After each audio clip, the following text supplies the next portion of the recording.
Hello guys, welcome back to our channel A to Z IT services. आपको पता होगा कि हम आजकल कवर कर रहे हैं MCQs on knowledge of computer applications. और लास्ट लेक्चर में हमने टोटल 134 MCQs कवर किए थे और आज हम मोर 36 MCQs कवर करेंगे।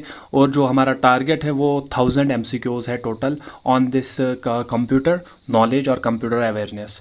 सो let's solve together this one. And इससे आगे भी और भी वीडियो आएंगे जो डिफरेंट MCQs, उसमें भी हम कवर करेंगे।